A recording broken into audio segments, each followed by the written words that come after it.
Hey, I'm Ted. We're gonna try this again. If you joined in before and you get to see it all over again, I appreciate it. Portrait, landscape, it does make a difference.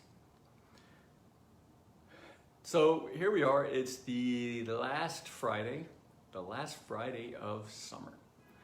And it is also, hopefully, the last Friday I have this on my hand.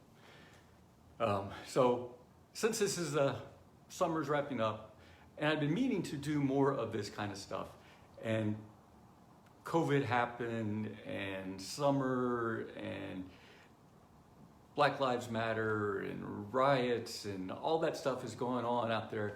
It sometimes felt too much, and it was too much to compete with. So I'm not really trying to compete with it, but I got overwhelmed in some ways. But here we are, last Friday of the summer. CAS is coming off. So I just want to use this CAS kind of as a tool just for discussion. But this has gotten me thinking about some stuff. And one is I want to make sure that I'm not overplaying this. It was a minor break to my hand, 4 weeks. Not that bad. But as I've been going through this, I was trying to figure out what is it that I can learn from this. And initially, I immediately went to this thing that it could have been worse. It could have been worse. And then that was kind of followed up by, well, it didn't happen at all. It could have been better. And neither one of those two approaches really seems to, that didn't seem to give me very much. They both are kind of loaded with comparison. And comparison is not a good thing because everybody is different. Everybody's journey is different. This injury would be much different to different people, right?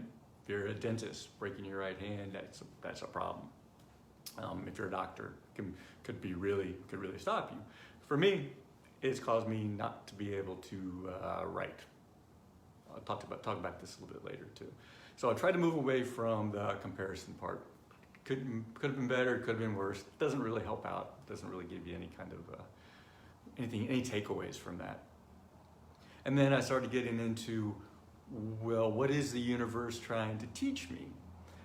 And I think there is some lesson here, but what is the universe trying to teach me? It makes me the center of the universe. And I'm the center of my universe, but I am not the center of the universe. I do feel that I actually brought this upon myself in some ways, because one is I took an action which caused me to break my hand. And I said it out loud that, hey, that's not break your hand. And I did it. And it's not the first time, so it's actually the second time that I literally spoke something out loud and it happened. And so I got to be aware of that. So I'm only going to be speaking out loud positive things in the future. The negative things, the things like you're going to break something, that doesn't get you anywhere. You're going to do it successfully. It's going to be cool. It's going to be fun. But really, what the thing that I've gotten from this is interesting is that this really has bottled me up. It has really bottled up my creativity. It's bottled up my ability to take in new stuff, like reading and watching and listening to podcasts or books. The ability to take notes and to help bring that stuff in. I can't write, so that part has really been challenged. Is creativity, I can barely type. So getting out the most simple message it's garbled, it's a mess, it takes a lot longer, and which it kind of builds up in the frustration too. And then the things that I do for fun, with quarantine going on, I've been cooking more, and that part has not been fun now. I'm worried about cutting off a finger on the other hand or dropping something, so I've had to pull back on that.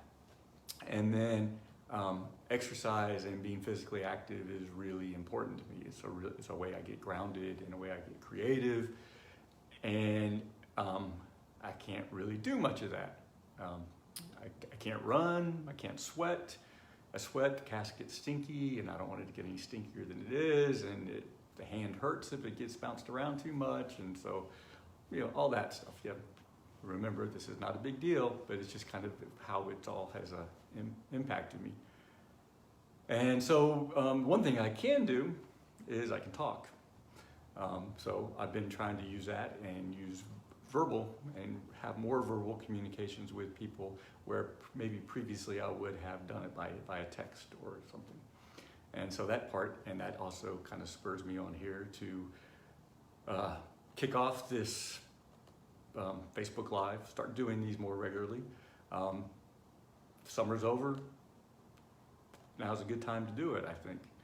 And then the one thing I wanted to think about and kind of bring this maybe into a bigger idea is how does it affect, how does this affect business? So for me, very personally, it is my dominant hand. But what is your dominant hand in your business? And if that were to not work all of a sudden through, who knows, loss of a key team player, there's lots of ways that could happen. What is it, and what would you be able to learn by making do and getting the other parts of your team to step up? I know that for me, being a solopreneur, I don't have a specific team, but I do have people I reach out to, and I've had to reach out to them more for creative help, more to, hell, if I want to move furniture, I've got to ask for more help. So it's made me be aware of that and be more willing to do it, and people are willing to help, and they just want to know how they can do it. And I think that is something that we could learn from. Seems to me that we used to talk about cross-training in companies, and you don't really hear that as much anymore. And I think that possibly is because everything's so specialized. But cross-training, knowing who's doing what, knowing where you might need help, and keeping those kind of structures built and that kind of communication open is really vital. So that's just a couple of my thoughts here on a Friday. Love to hear your thoughts. Feel free to put a message in, reach out, call me, text me, put a comment. I'm available, I'm around, and I appreciate your time listening to this.